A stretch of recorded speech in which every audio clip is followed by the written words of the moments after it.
There's a great book that was written by a Confederate private from Murray County, Columbia, Tennessee, which is close to where we are today, called Company H, and his name was Private Sam Watkins. Part of his account of his trials throughout the Civil War, he talked about being camped on this very same Duck River late in the war.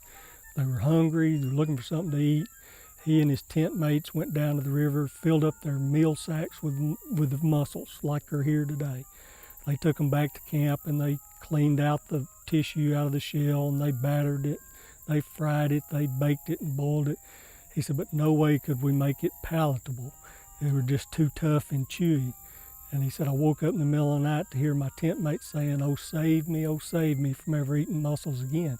Because you think about that soft tissue was full of all the particles and things that are floating in the river at the time, you know, really not something you would want to eat.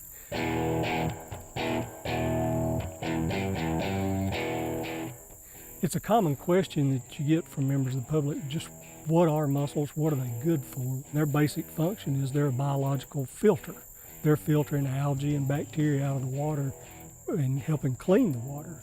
You can put a couple of large mussels in an aquarium that may be full of silty algae water, and within a few hours just a couple of mussels will have filtered that 10 or 20 gallons of water and cleaned it.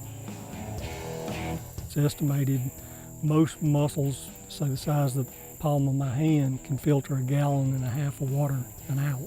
So think about thousands of mussels in a river like this filtering gallons of water every hour as it passes downstream. They're helping, you know, clean the river of things like harmful bacteria and odor-causing algae. Federally endangered species-wise, the state of Tennessee, we have 96 species. That's plants, animals, everything together.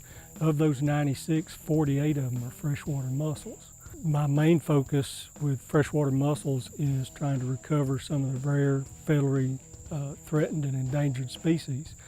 And what that entails is both collecting the broodstock from the wild, bringing them into the hatchery, where the hatchery staff are able to produce the progeny, and then we bring the progeny, the young mussels, and stock them out back into acceptable historic reaches where they once occurred and maybe conditions declined, and then through recovery efforts, water pollution control and so forth, streams have been rehabilitated to the point that we believe that they'll support those mussels. So then we stock them back out, and part of the work we were doing today is checking on some of those animals that had previously been released and to see how they're surviving and growing and maturing.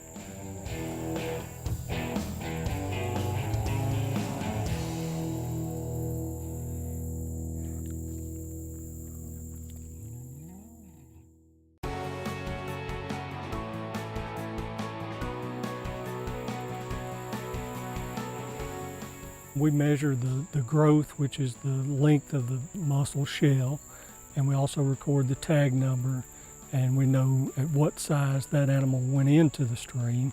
And of course, this being a year, maybe 2 years later, we're able to determine has it doubled or tripled in size. Most of the young mussels start out, of course, when they drop off their host fish, they're still microscopic, smaller than a grain of sand.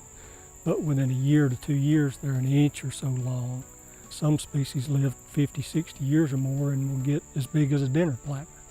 So the large washboards we saw. Others, like the pale lilliput, that some of the ones we saw here today, they may live less than 10 years and only get an inch or an inch and a half long.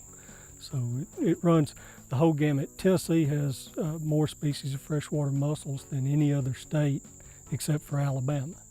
And Alabama has a few more because they count all the Tennessee River system because it flows through the northern portion of Alabama. But historically, we had a little over 137 species of freshwater mussels. And we still have nearly 100 that are extant in various streams across the state.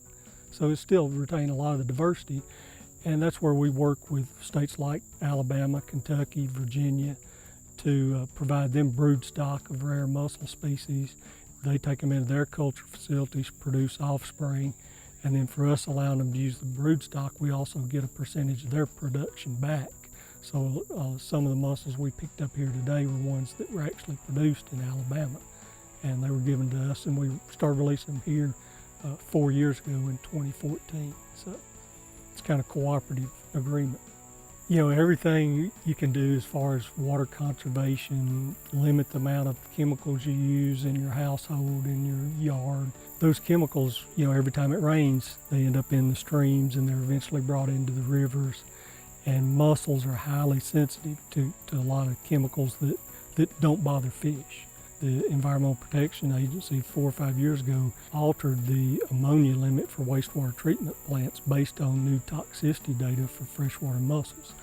They had a level of protection that protected fish, but through research it showed that it was not protective of most freshwater mussels, and that's why a lot of municipalities that have wastewater treatment plants discharge into streams like the Duck River. For a ways downstream of that city, you'll have no mussels, because through time they just wiped them out. Even though they were doing what they were trying to be protective of aquatic resources, it wasn't enough to protect mussels. And it's only been in the last 30 years or so that a lot of this research has come to light.